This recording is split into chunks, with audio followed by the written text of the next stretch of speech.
summer place where it may rain or storm. Hi, we're the Lettermen. I'm Donovan. I'm Bobby. And I'm Tony. And you're listening to Pavlina's Kidz Place.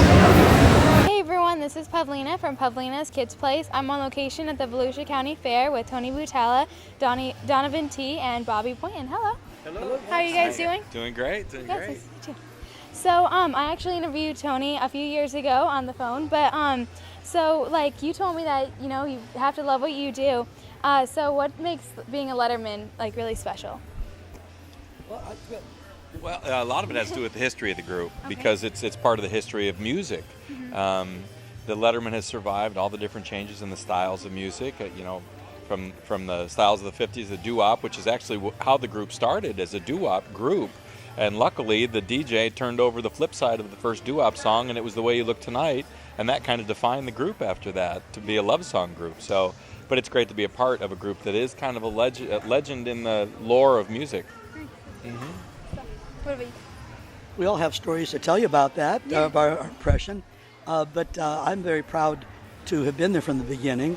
And I can't say that it's a lot of luck, you know, that luck that Bobby referred to, the disc jockey turning over, but it's also once we had an act, we had to work at it. We just couldn't just rest on our laurels. We try to improve the show all the time, add new material to it all the time, and a stroke of luck is when back in 1984 Donovan joined the group, one of the finest singers, entertainers that I know, and also luck when Bobby came in, 88, so I'm very lucky in this whole sequence of events about the Letterman.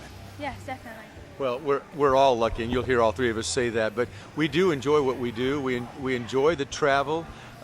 Sometimes the travel can be work, but the show is so much fun, it makes it worth it, and we really enjoy what we do. We enjoy each other's camaraderie, and it's a great life. Definitely, that's awesome. Okay, so if you weren't called the Letterman, what would you guys choose? Oh man, before we started the Letterman, we had lists and lists from neighbors and friends and relatives. So you call yourself this, call yourself that. And thank goodness it was the Letterman. But see, it was a good name for the time because the letter sweaters helped define us when you're just one of 10,000 groups. Having a visual aid like the letter sweaters for the Letterman helps people remember our name. Well then, when the Beatles came along in about 63, 64, we felt that the Letterman name was kind of cornball because it smacked of the 50s, the type of group that people were calling. So all of a sudden, Led Zeppelin and Iron Butterfly, and that was about the time that the Surgeon General's warnings first started coming out. So we thought about cigarette smoking, so we actually thought it would be pretty bizarre if we called ourselves the Three Ashtrays. Oh my gosh, yeah. That'd be great. We entertained that for a brief He's moment. kidding. He's kidding. Yeah, definitely. Okay. I couldn't tell you a good name for this group. I'm stuck on the Letterman. Oh yeah, definitely. So you've each done a lot, like besides singing, acting on soap operas, prime time, doing lullaby albums. Has that all added to your performing? For me, absolutely. I left the group back in '95 for a while. Decided to get back with my family, raise my son, and take care of business at home for a while. And during that time, I wasn't singing, and I went back and started doing voiceover work and worked in film and television and lots of different shows, and was glad to do it. But I always wanted to come back to the group. And about a year ago, I got a phone call from Tony and Donovan, and they wanted me to come back, and I was more than happy to get back here and sing with the guys again. Are we talking about what other things we do, or what led up to becoming a Letterman? Like what if it like adds up to your performances and everything? Well, I've always wanted to be a singer from the time I was a little kid. I was a professional singer since I was 7 years old. And I had so many different groups. I was with a group in high school called the Four Most. It was a little group I had with Connie Stevens. She went on to become a big actress, so she left the group. And then I was in a group called Bill Norvis and the Upstarts. Then I was a lounge group in Vegas of Eddie Lawrence and the Whatnots. So I went from a foremost to an upstart to a whatnot before the Letterman thing came across. And so as far as performing, I think all of us realize that we have to do more than just standing on stage and sing. You have to give the people something they can't get by staying home and listening to your record. So I think we hit on it earlier. when the three of us do genuinely have fun together on stage, we absolutely know, if we're having fun, it can't help but get to the audience. They can't help but pick up on it and start enjoying them too. Yes, definitely. Well, you know, even though you are a Letterman, you'll always be an upstart, I think, somehow. And Tony said that, you know, as a boy, he wanted to be a singer, and I had dreams of being a singer, but I wasn't able to do it. So I've joined this group, and now I can sing with these two guys, and they basically, I just move my mouth, and they sing, and I pretend that I'm doing okay. So they're carrying me. So, how many languages do you guys perform in? Well, over the years, I've done Japanese and Tagalog and some people think I speak English all right. Some people don't. But Tony has sung in many different languages, as has Donovan. In the years when I wasn't in the group, they performed it. You were in Singapore and sang in Cantonese, is that right? And Taiwanese. And you tell them because you spoke it. I didn't. Well, I had a little jump on languages because before the Letterman, I was in the Mitchell Boys Choir. Now, that's a boys' choir in Hollywood that Bob Mitchell sang like 20 languages with the kids because they went around the world on world tours as the choir. And he learned songs in each language of the countries they were visiting.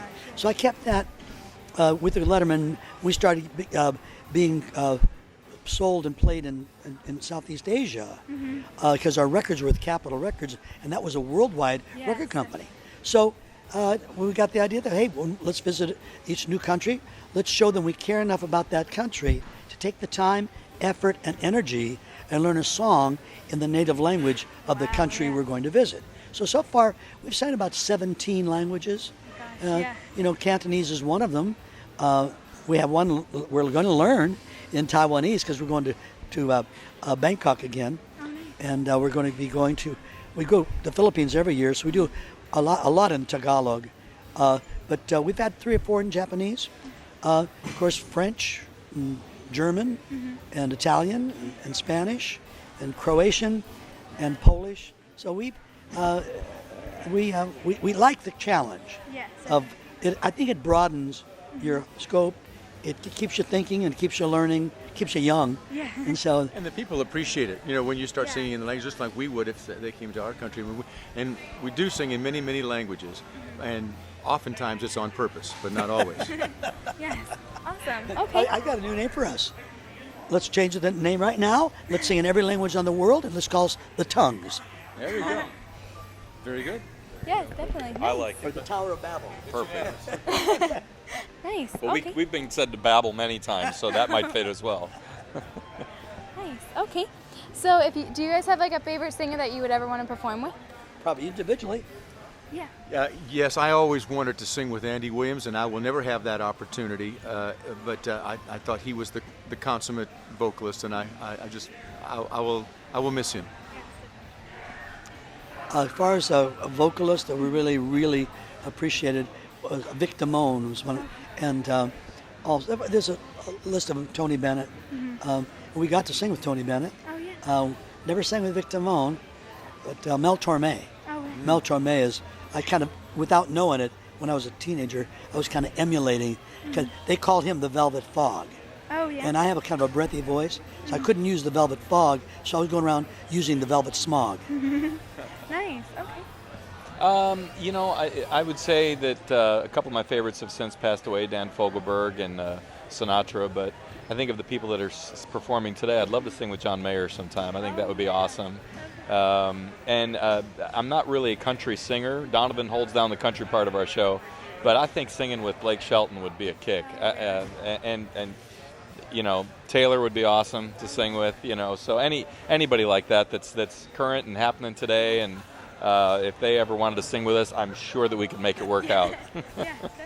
You can tell he's the young one of the group. You and I both wanted to sing with people who are passed away, and he wants to sing with people that are still alive. That's good. I applaud that. to sing with those people. I think you're onto something there.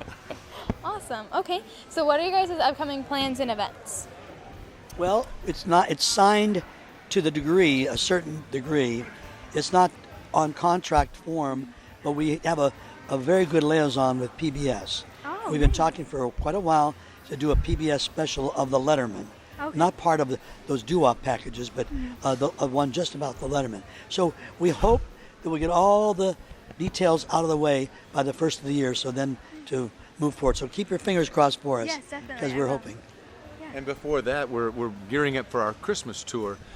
We do several different shows. What we did here tonight was basically our fair show, an hour-and-a-half fair show. But we also do 2.5-hour concerts. We do a Broadway show, and we do a Christmas show, which if you don't mind, I'm speaking for these gentlemen, is our favorite show to do. We're gearing up for that. And our next show, we will start doing Christmas shows in about, I guess we're taking 2 weeks off, and we're going to start that, and we'll do that right up to Christmas, and we're really looking forward to that because it's so much fun. Yeah, awesome. Yeah, it's really it is a lot of fun. It's a great family show, and if you or your family or any of the families out there want to come, just go to our website, which is thelettermen.com, thelettermen.com, and our schedule's on there, and that's where we go because we never know where we're going, so we have to go on the internet and see where we're going next. Well, thank you so much for talking to me. So. It was a pleasure, and we'll look forward to doing it again sooner than 3 years. Oh, yes, definitely. Thank Well, it's you. always great seeing you, and continued success. Thank you. And it was nice to meet you. I hadn't met you before, so Oh, yeah, it's thank nice you. to finally meet you. Nice to meet you too. Thank you. Out of my head.